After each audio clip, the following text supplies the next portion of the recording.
সরকার বাহাদুরকে জানতে হবে যে সরকার বাহাদুরের গায়ে শুধুমাত্র সরকার বাহাদুর না, বরং তাদের গায়ে কিছু ইয়াহুদি এবং নাসারাদের বেদাত্তারা ভর করেছে।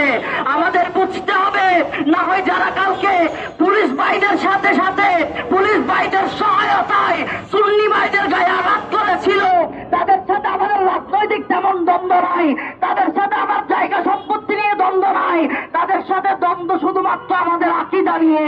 এই আকীদার কারণেই তারা আমাদেরকে বিভিন্ন ইস্যুকে সামনে এনে রাজপথ থেকে সরাবার চেষ্টা করছে, ঠিক কিনা বলে?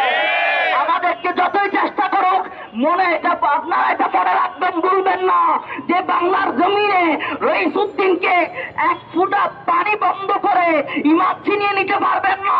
কারণ আমরা কারবালার ইতিহাসে পড়েছি, শুধুমাত্র এক গ্লাস না, একটা পুকুর না, ফুরাত নদীর পানি বন্ধ করেছিল, তারপরে তাদের থেকে হক ছিনিয়ে নিতে পারে নাই। আর বাংলার জমিনে রইসুদ্দিন থেকে আহলে সুন্নাত ওয়াল জামাত থেকে এক গ্লাস পানি ছিনিয়ে নিয়ে তারা কোশ্চিন কালে আমাদের থেকে আকীদা আহলে সুন্নাত ওয়াল জামাত ছিনিয়ে নিতে পারবে না। আমাদেরকে আজকে একটা সিদ্ধান্তে যেতে হবে যে রইসুদ্দিন অন্যায়ভাবে শহীদ হয়েছে, ঠিক কিনা বলেন? আর কোন দাবি আমাদের আজকে নাই। আমরা কোন রাজনৈতিক কোন প্ল্যাটফর্মের জন্য আসি নাই, আমরা চাকরির মান উন্নয়নের জন্য আসি নাই। আমরা এসেছি শুধুমাত্র একটা অন্যায় ভাবে মুখের সামনে পানি দিয়ে পানি কেড়ে নিয়ে পুলিশি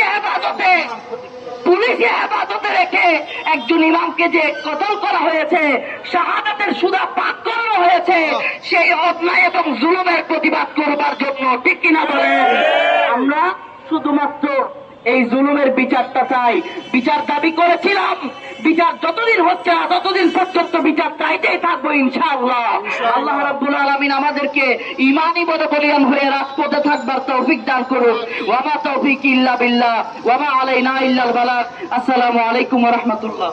পেতেই পারে তো এখন গতকাল যারা সুফিবাদী আহলে সুন্নাত ওয়াল জামাতের ভাইরা চট্টগ্রামের জমিনের মধ্যে, চট্টগ্রামের জমিন সহ প্রত্যন্ত অঞ্চলের মধ্যে শান্তিপূর্ণ অবরোধ পালন করছিল, একটু ভালো করে লক্ষ্য করবেন, শান্তিপূর্ণ অবরোধ করছিল, সেখানেও অনেক ছাত্র ভাইয়েরা আছে যারা ৫